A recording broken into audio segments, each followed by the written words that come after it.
दोस्तों, ये खबर गर्दिश कर रही है कि शाहरुख खान और राजकुमार हिरानी की फिल्म डंकी पोस्टपोन हो सकती है। इस खबर की वजह क्या है? इस खबर की वजह यह है कि इस साल शाहरुख खान ने शानदार कमबैक किया था। जनवरी में पठान के साथ फिल्म ब्लॉकबस्टर हुई, इतना बिजनेस किया, इतनी बड़ी फिल्म थी कि लोगों ने कहा कि अब जून में जवान को रिलीज करना शायद थोड़ा अर्ली हो, थोड़ा गैप आना चाहिए। गैप जरूर आया, मगर उसकी वजह कुछ और थी। फिल्म पे काम जारी था। फिल्म सितंबर में आती है और एक बार फिर ब्लॉकबस्टर फिल्म के साथ शाहरुख खान बड़े पर्दे पे दिखाई देते हैं। अब ये बात कही जा रही है कि भैया साल में 2 ब्लॉकबस्टर फिल्म दे दी, 2 बड़ी फिल्म्स दे दी, तो अब बहरहाल गैप बनता है और इतनी जल्दी डंकी जैसी फिल्म को नहीं आना चाहिए, क्योंकि बहरहाल डंकी बहुत बड़ी फिल्म है, उस पर खासा बजट भी लगा, साथ ही उसका टॉपिक बहुत अहम होगा। राजकुमार हिरानी की फिल्म है जो कि बहुत ही यूनिक फिल्म बनाते हैं, बहुत बड़ा डायरेक्टर है और शाहरुख खान जैसे स्टार है जो पठान और जवान जैसी ब्लॉकबस्टर फिल्म दे चुका है, तो बेहतर है कि थोड़ा वक्फा ले लिया जाए, फिल्म पोस्टपोन हो जाए, डेट चेंज कर ली जाए।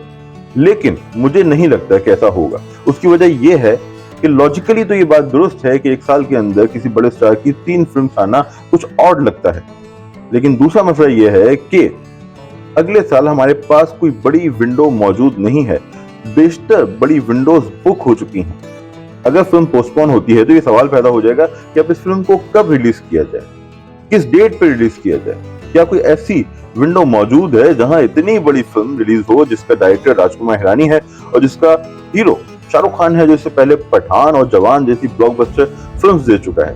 क्योंकि बज़ाहिर ऐसी कोई रिलीज डेट दिखाई नहीं दे रही, इस वजह से लगता है कि ये फिल्म क्रिसमस पे ही आएगी, 2023 में ही आएगी, क्योंकि क्रिसमस जैसी टिकट खिड़की दोबारा शायद डंकी को ना मिले अगर वो नेक्स्ट ईयर जाती है। इसी ईयर उसे एक शानदार किस्म का फेस्टिवल मैसर है, एक बड़ी विंडो मौजूद है जहां अच्छी सेल हो सकती है। लेकिन अगले साल शायद ये ना हो, या अगर हो भी तो इसके लिए कुछ स्ट्रगल करना पड़े, शायद कोई क्लैश आ जाए। जैसे अभी हमने देखा कि सिंघम और पुष्पा में क्लैश होने वाला, एक बहुत बड़ा क्लैश होगा, तो डंकी ऐसा कोई क्लैश नहीं चाहेगी। शाहरुख खान को ऐसे क्लैश से बचना चाहिए। अपनी फिल्म सोलो रिलीज करें, क्रिसमस पे रिलीज करें। आई बिलीव कि जो ऑडियंस उन्हें पठान और जवान में देखने गई थी, उन्हें डंकी में भी देखने जाएगी। और राजकुमार हिरानी की फिल्म है, लोगों की एक्सपेक्टेशंस बहुत हाई हैं। होपफुली फिल्म शानदार होगी। दोस्तों, जल्द मिलेंगे। चैनल सब्सक्राइब करना ना भूलें। टेक केयर, खुदा हाफिज।